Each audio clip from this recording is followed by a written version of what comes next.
let's talk about the new hunter, the Clerk. Wait, I forgot to turn on the blue light in the background.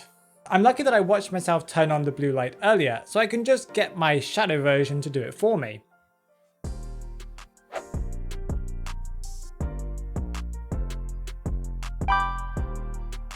Clerk is the newest hunter being added to Identity 5, and she's probably one of the most difficult hunters we've had since Photographer, Dream Witch, and Mad Eyes. For people who don't understand her abilities, let me give you a simple explanation.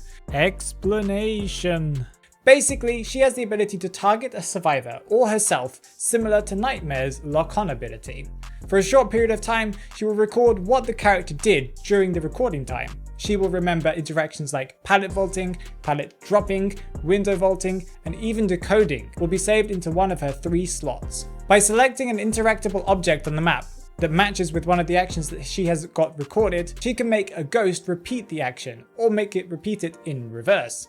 For example, she can make a ghost drop a pallet, or pick up the pallet. She can decode a cipher, or remove progress from a cipher, and so on, so on. She even has the ability to record herself hitting the air, so she can cast anywhere on the map a ghost version of herself repeating that same action that will deal damage to the survivors, but only a quarter of the damage, or half a normal hit.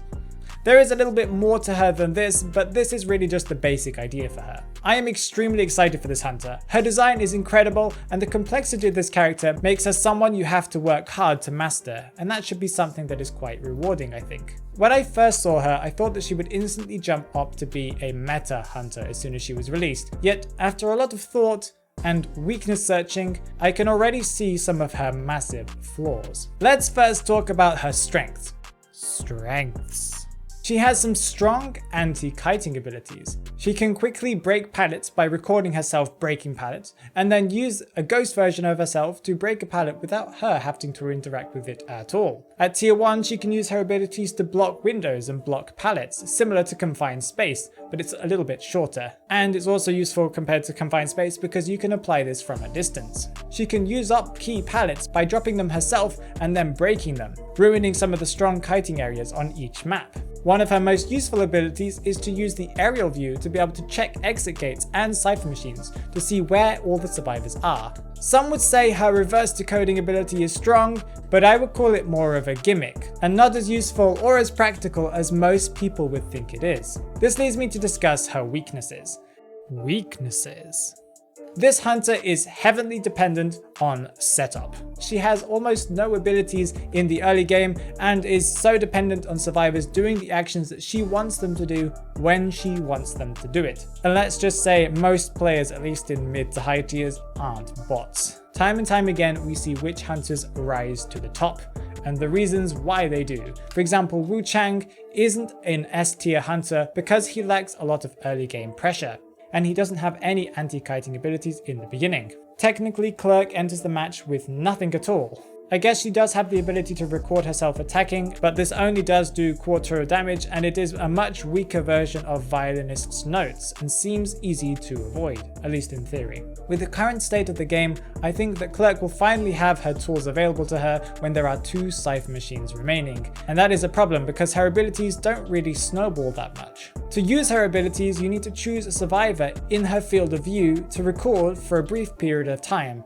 The survivors will know that they are being recorded as well, so they know which actions Clerk has got recorded. So if they vault a window, they know that they shouldn't vault any more windows for the foreseeable kite. And that isn't really a difficult thing to do because, for example, windows aren't that common in many of the maps. If they see that she is watching them decode, then they just need to stop decoding and just wait for the timer to run out. Now, because of this, the Clerk has no useful tools to use against them for the rest of the match. If you loop an area and never drop the pallets, she never has the ability to break the pallets or to pick them up or drop them. If you never vault a window, then she can't stop you from vaulting a window. I would say that for beginners, her ability to record herself hitting and then aiming it and hitting a survivor will probably be the most common use of her abilities, because it permits you to use ranged attacks with no attack recovery. Yet at low presence, you can see her attack coming, and her hitbox isn't all that good from what I can tell from the videos that I've watched.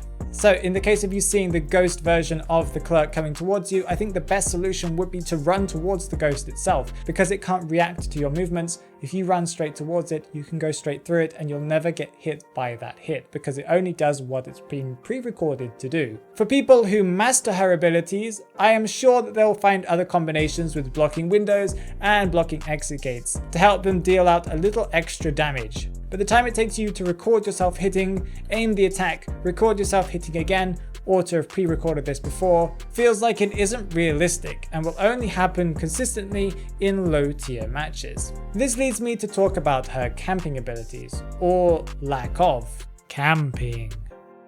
And not the one where you take a tent. Clerk's only ability that could come in handy when camping a chair would be recording herself hitting the air and then trying to hit incoming rescuers, twice with this ghost and then once with her normal attack. This would seem to be quite easy at first, but in practice it looks to be quite difficult and not as flexible as you may think. What she can do whilst camping a chair is pressure other cipher machines. That's probably one of her best abilities, by using her aerial view and hitting survivors off of cipher machines with her hit recordings. Another solution that she could do is go around pre-dropping pallets and then breaking them, so that once the person is rescued, they don't have any pallets or kiting routes to use. Now let's talk about the end game. When it comes to the exit gate, using her aerial view is mostly going to be used to stall for time as you walk towards that exit gate, using your main attack and detention to knock survivors down. And yes, I do think that detention is going to be necessary for her. This leads me to my next point of what I expect all the clerks to take, persona-wise and trait-wise. Add-ons. I think that Blink is going to be her main choice, and most people are going to take it with her because she does not have anything for the early game, and you need to be able to guarantee at least one hit in the early game so you can just get some presence, and so you can maybe even guarantee a down at all in the match. As for the persona web, detention will be necessary, as once again she has no real way of downing survivors in the endgame, and without it she would just have to watch survivors leave out of the exit gate after hitting them with a quarter damage hit from her ghost. I also think that confined space will be what most people take, because this will stop survivors from looping areas in the early game and the mid game, meaning that you'll be able to guarantee more downs until you get that ability to be able to apply confined space from a distance. But you could argue that insolence is also important, but I do think that confined space will become more useful as a whole. As for her camping, I think that she will definitely use Control Freak to be able to force survivors off of cipher machines so that they have to come and rescue as soon as possible. This will give her time to pressure the survivors that are not rescuing off of their cipher machines and guarantee more eliminations in the match, because she doesn't really have any other way of guaranteeing it. Let me repeat, I do think that she's an exciting hunter, and I'm really looking forward to seeing some people play with her and master her, and I'm excited to try her myself and possibly invest a lot of time into learning her. Although I do think that this will be a steep learning curve. Do you think that she will be meta? Tell me down in the comments below. And are you interested in knowing why some hunters are stronger than others? Then you need to watch this video here, so you can understand exactly why I think Clerk is not as powerful as she may seem.